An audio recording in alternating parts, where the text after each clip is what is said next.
Le respect ne se négocie pas, le respect s'impose à travers des attitudes très claires.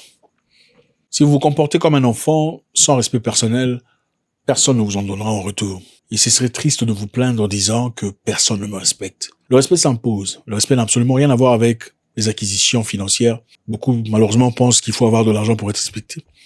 Mais le respect qu'on prétend recevoir parce qu'on a de l'argent ou des moyens, c'est basé sur l'hypocrisie. Ce n'est pas un respect réel.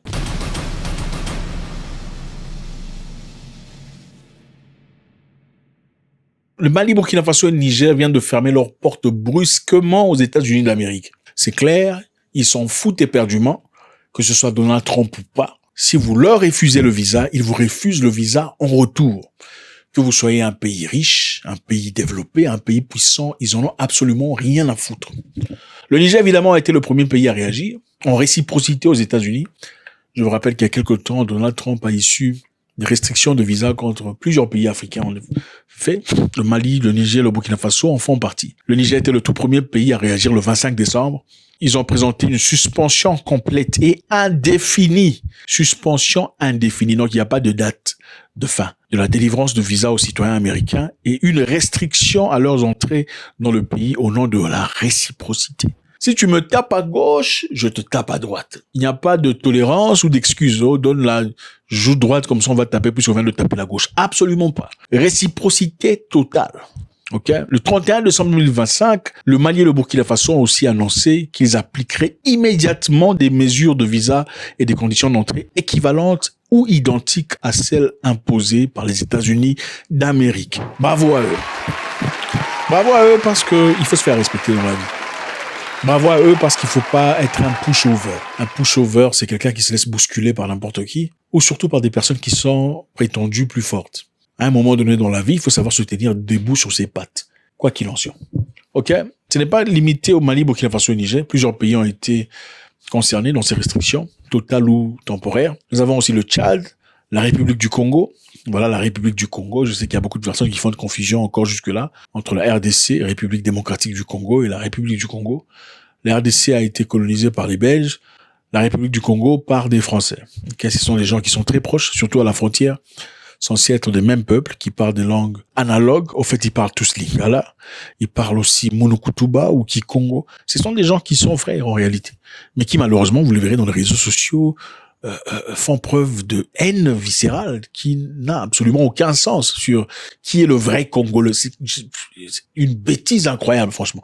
Bref, il y a la Guinée équatoriale, l'Érythrée, la Libye, le Mali, le Niger, la Sierra Leone, la Somalie, le Soudan du Sud, le Soudan, l'Angola, le Bénin, le Burundi, la Côte d'Ivoire, le Gabon, la Gambie, la Mauritanie, le Nigeria, le Sénégal, la Tanzanie, le Togo, la Zambie, le Zimbabwe. Donc tous ces pays sont soumis à des restrictions à des niveaux différents. Pourquoi? Parce que Trump estime que quand vous partez chez eux, vous ne rentrez pas.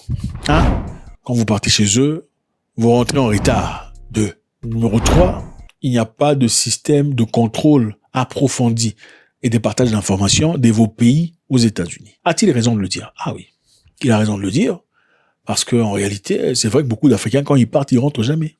Et ceux qui rentrent souvent en retard. Et c'est bien triste. On parle de 30%. C'est d'une indignation inouïe.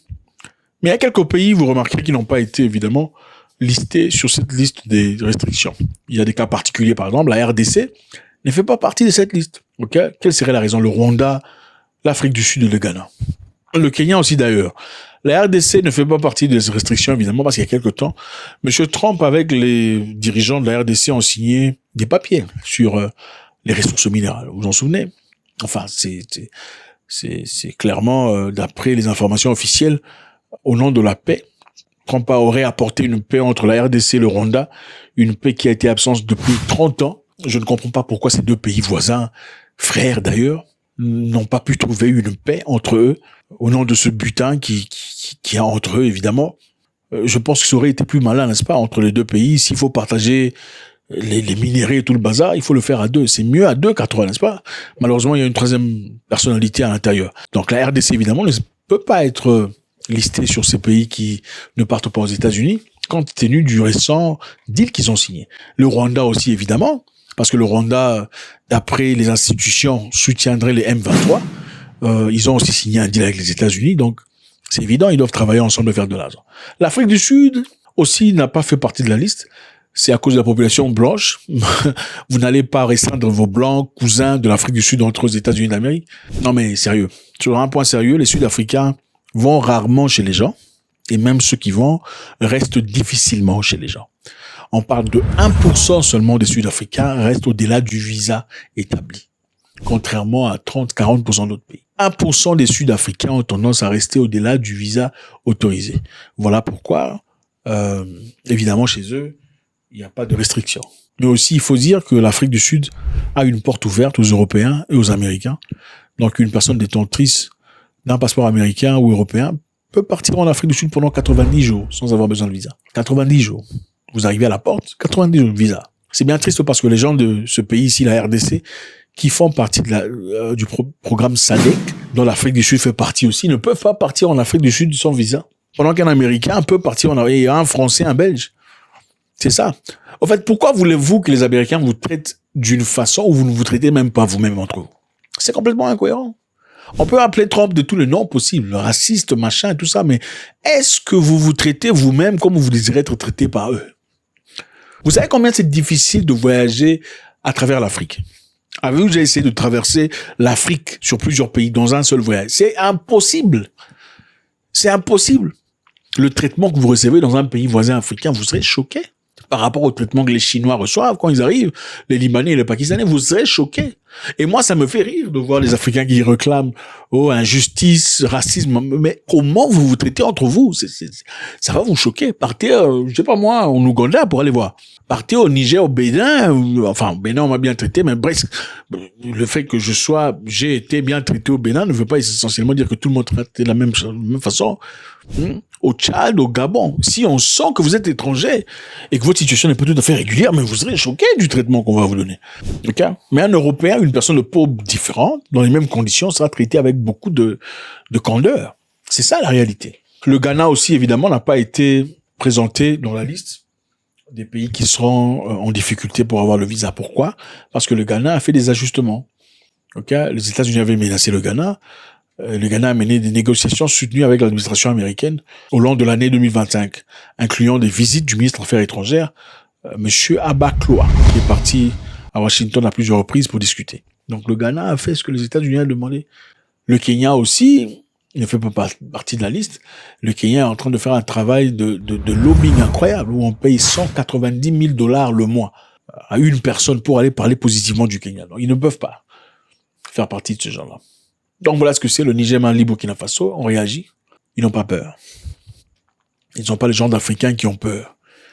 Pour eux, ce qui viendra, viendra. Donc advienne que pourra, vous les traitez avec des honneurs, ils vous rendent la monnaie.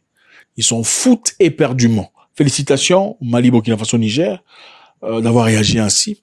Est-ce que M. Trump a tort d'implémenter ces mesures? Absolument pas. Il n'y a aucun pays, aucune maison sur terre qui voudrait accepter la misère du monde. Il faut se dire la vérité. Ok, vous partez chez les gens parce que vous êtes en difficulté, mais les difficultés ne finissent jamais. Vos difficultés apparemment ne finissent jamais. Ok. Il y a les Somaliens qui sont partis aux États-Unis après leur guerre chez eux, arrivés aux États-Unis, ils sont tous partis à Minnesota. Pourquoi Minnesota? Parce que Minnesota a tellement d'opportunités pour les immigrés, les réfugiés, tout ça. On vous donne à manger, on vous donne des habitations, on vous inscrit à l'école, on vous donne un système qui vous soutient sur le plan santé, vous ne payez absolument rien. Qu'est-ce qu'ils ont fait en retour, les Somaliens? Ils ont abusé du système. Abusé totalement du système. Pendant Covid, ils ont fabriqué des restaurants parce que le gouvernement américain avait promis de financer chaque institution qui préparait des restaurants pour des gens en difficulté. Parce que le gouvernement fédéral aux États-Unis est sous l'obligation de prendre soin de sa population. Et Minnesota prenait soin de la population en difficulté, la population faible, les vieillards, les sans-abri, les gens handicapés. Alors, on a demandé à ceux qui sont compétents d'ouvrir des établissements pour nourrir les gens. Les Somaliens ont ouvert des trucs fictifs incroyables.